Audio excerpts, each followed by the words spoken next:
Selamat pagi, berjumpa kembali dengan saya Rina Dewilina dalam program pendidikan finansial kita bersama Uang Anda. Sahabat Uang Anda, setiap orang yang bekerja pasti akan memasuki usia pensiun, baik yang bekerja untuk perusahaan maupun yang memiliki usaha sendiri. Di Indonesia, usia pensiun dimulai sejak usia 55 tahun. Hidup nyaman merupakan impian di masa pensiun. Namun Anda sering beranggapan kalau pensiun tidak perlu uang banyak. Itu salah besar. Biaya besar yang dibutuhkan itu bukan menyangkut biaya transportasi, makan siang, atau entertainment, tetapi untuk biaya kesehatan dan biaya hobi Anda. Semakin lanjut usia kita, maka tubuh akan semakin rentan dengan segala penyakit. Berdasarkan survei dari Life Insurance Marketing Research Association atau LIMRA tentang kondisi pekerja saat memasuki masa pensiun begitu memprihatinkan. Bagaimana tidak? Hasil survei menyebutkan bahwa 40 tahun sesudah mulai bekerja, 49 responden mengatakan hidupnya mengandalkan anak, panti jompo, atau sumbangan dari pemerintah untuk masa tuanya. 12% bangkrut, 5% tetap bekerja, 4% keuangan yang mandiri, dan 1% tergolong kaya. Hal ini sangat ironis. Hanya 1% dari mereka yang pensiun dapat hidup makmur di usia tua mereka. Mengapa hal ini terjadi?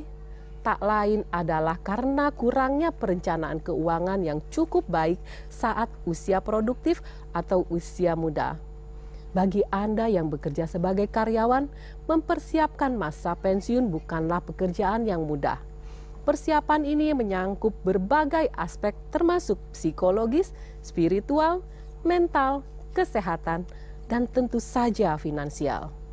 Khusus di aspek finansial, terasa sulit karena tingginya biaya hidup yang sedang dijalani, yang menyebabkan sulitnya untuk menyisihkan pendapatan untuk persiapan masa pensiun. Namun bila ingin hidup nyaman menjadi tujuan, waktu adalah hal yang sangat berharga dalam mempersiapkan dana pensiun Anda. Semakin panjang masa produktif Anda, misalnya 30 tahun, maka akan semakin ringan dalam mempersiapkan dana pensiun. Sehingga dengan segala peluang dan kesempatan yang saat ini masih bisa diraih, jangan buang waktu Anda dengan percuma. Sahabat Uang Anda, bagi Anda yang merasa penting mengetahui bagaimana mempersiapkan dana pensiun ini, sebaiknya jangan beranjak dari layar televisi. Saya akan memberikan solusi dan tips hidup nyaman pada saat pensiun pada episode Uang Anda hari ini.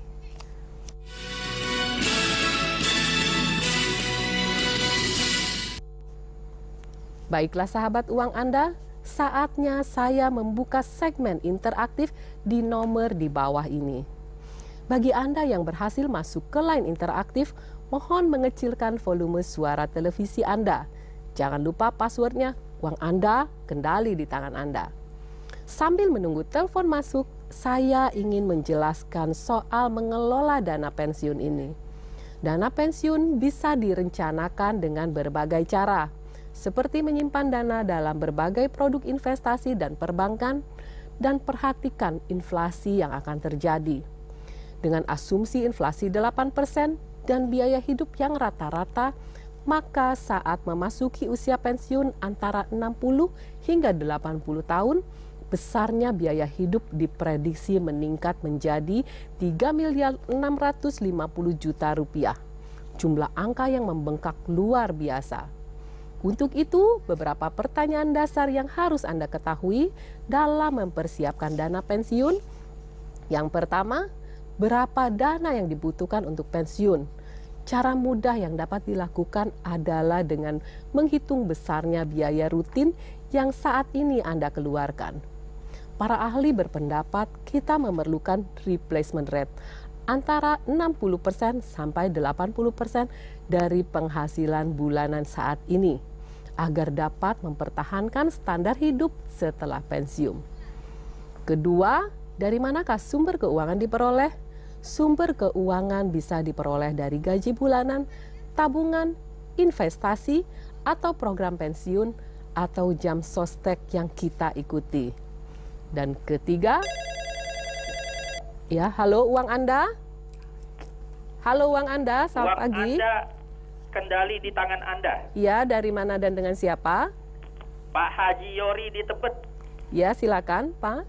Ya, jadi kita ini kan untuk masa tua itu menyisihkan dari income kita Ya. untuk ditaruh di deposito untuk digerus oleh inflasi. Kedua, kita menaruhnya di reksadana yang ada resiko loss, tetapi berkembangnya lebih baik, Ya. bisa melawan inflasi dan bisa berkembang juga. Untuk- Yang ketiga, Halo Bapak. di sektor Halo Bapak. real. Halo, nah, Pak. yang saya mau tanya Ya.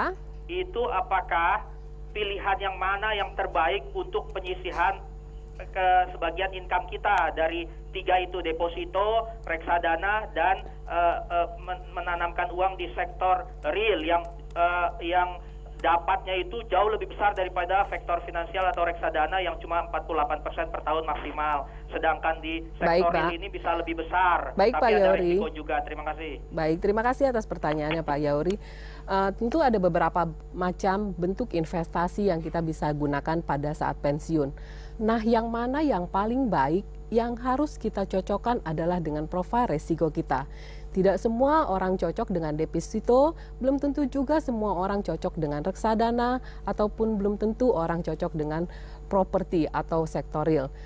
Nah, untuk itu yang perlu diperhatikan ketika kita pensiun adalah untuk menyimpan uang kita di dalam bentuk investasi yang tidak beresiko tinggi. Kalaupun misalnya mengambil reksadana, ambillah reksadana pasar uang atau reksadana pendapatan tetap.